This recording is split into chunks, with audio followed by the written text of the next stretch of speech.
हाँ जी, तो आज हम पढ़ने वाले हैं हिंदी साहित्य का इतिहास। सबसे पहले इसकी भूमिका देख लेते हैं। इतिहास शब्द इत्ती प्लस हास के योग से बना है। ठीक है जी, इत्ती प्लस हास, जिसका शाब्दिक अर्थ होता है ऐसा ही हुआ था या ऐसा ही हुआ होगा। इतिहास शब्द के जो जनक की बात करें तो ये यूनानी विद्वान हेरोडोटस माने जाते हैं।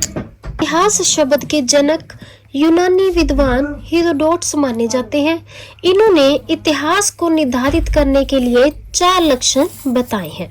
ठीक है, पहला कहते हैं कि जो इतिहास है ये वैज्ञानिक विद्या है, अर्थात इसकी पद्धति आलोचनात्मक होती है।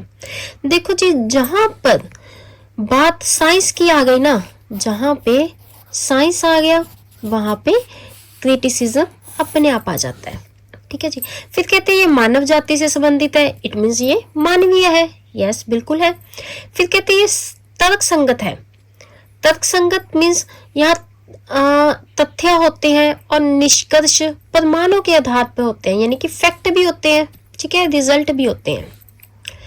ये शिक्षाप्रद विद्या है क्योंकि अतीत के आलोक में भविष्य पर प्रकाश डालता है।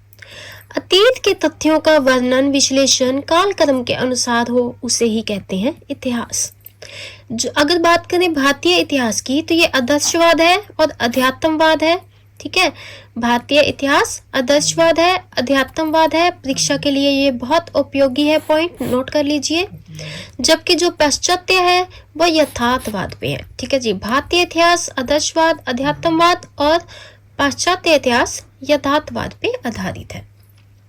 साहित्य के इतिहास के प्रमुख बिंदु प्राकृतिक सर्जन शक्ति, परंपरा, वातावरण, द्वंद्व, संतुलन।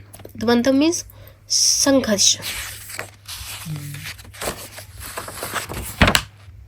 हिंदी साहित्य के इतिहास लेखन की प्रमुख शर्तें, कौन सी शर्तें मानी गई हैं प्रमुख? पहला है कि ये कालक्रम के अनुसार होना चाहिए। दूसरा है कि उस काल की प्रवृत्तियों का भी वर्णन किया होना चाहिए।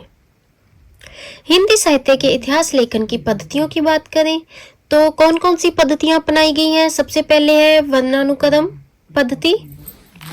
वर्णानुक्रम पद्धति, इस पद्धति में लेखकों और कवियों का परिचय उनके नामों के वर्णों के क्रम में दिया जाता है। जो भी लेखकों और कवियों का परिचय ना, उनके नाम के वर्णों के क्रम में दिया जाता है।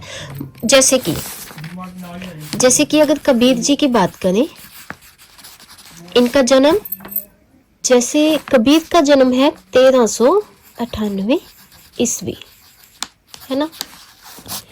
केशव का जन्म है 1555 ईस्वी। लेकिन ये वर्णों के क्रम से है, कालक्रम से नहीं है। कालक्रम होता तो कबीर आते, कबीर के बाद सूरदास आते जो कि स पे है, लेकिन ये वर्ण के अकॉर्डिंग है। तो पहले कबीर, कबीर के बाद केशव, चाहे कितने भी वर्षों का गैप हो, लेकिन वर्णों के अकॉर्डिंग इन्होंने वर्णों के अकॉर्डिंग इन्होंने क्रम दिया है। इसमें कालक्रम अलग अलग होने के बाद भी कवि एक साथ होते हैं। जैसे इनका काल अलग है, इनका काल अलग है, कालक्रम अलग अलग होने के बाद भी जो कवि हैं एक साथ हैं, क्योंकि क से है ना, क से कबीर, क से केशव। क्लियर। डॉक्टर शिव सिंह सेंगर, गासा दी तासी ने इस पद्धति को अपनाया है। प्रश्न पूछा जाता है परीक्षा में कि वर्णानुक्रम पद्धति को किन किन कवियों ने अपनाया है? शिव सिंह सेंगर और गासा दी तासी ने। यह सबसे दोषपूर्ण पद्धति है। क्यों? क्योंकि इसमें इतिहास लेखन की शर्तों को पूरा ही नहीं किया गया। देखो, पहली शर्त है कालक्रम, इन्होंने कालक्रम पे ध्यान ही नहीं दिया। इन्होंने तो क्या किया है? इन्होंने वर्णानुक्रम पद्धति अपनाई है। दूसरा क्या है? प्रवृत्तियां, इन्होंने कोई प्रवृत्तियों पे भी ध्यान नहीं दिया है। तो इन्होंने क्या किया है? कालक्रम में इतिहास लेखन की किसी भी शर्त को पूरा नहीं किया, तो ये पद्धति के दोषपूर्ण है। दूसरी है कालक्रम पद्धति, कालक्रमानुसार पद्धति। इसमें कालक्रम का ध्यान दिया गया है। ठीक है जी, इस पद्धति में कवियों व लेखकों का वर्णन उनके काल, जन्म के आधार पर किया गया है। जैसे कि पहले कबीर, कबीर के बाद क से कबीर, स से सूरदास, कबीर के बाद सूरदास आए हैं, उसके बाद क से केशव, स के बाद क आए हैं। क्लियर। इस पद्धति में कवियों व लेखकों का वर्णन उनके काल जन्म के आधार पर दिया गया है। इस पद्धति को हिंदी में जॉर्ज ग्रेहसन व मिशन बिंदुओं ने अपनाया है। ये भी ध्यान देने वाला पॉइंट है। उर्दू में इस पद्धति को मोहम्मद हुसैन आजाद ने और अंग्रेजी में जॉनसन ने अपनाया है।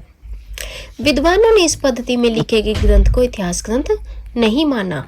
इन्होंने भी क्या किया है, प्रवृत्तियों में ध्यान नहीं दिया। इन्होंने क्या किया है, सिर्फ कालक्रम में ध्यान दिया। अगर प्रवृत्तियों में ध्यान भी दिया है तो बहुत ज्यादा त्रुटियां हैं, सही से प्रवृत्तियों का वर्णन नहीं किया। ये मैं आपको आगे बताऊंगी इसका रीजन जब हम ग्रेहसन पढ़ेंगे, मिश्र बंधु पढ़ेंगे। तीसरी है वैज्ञानिक पद्धति।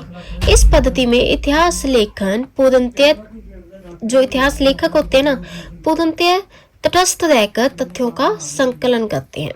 वैज्ञानिक पद्धति भी दोषपूर्ण है क्योंकि इतिहास लेखन तथ्यों की नहीं बल्कि व्याख्या और विश्लेषण की भी मांग करता है।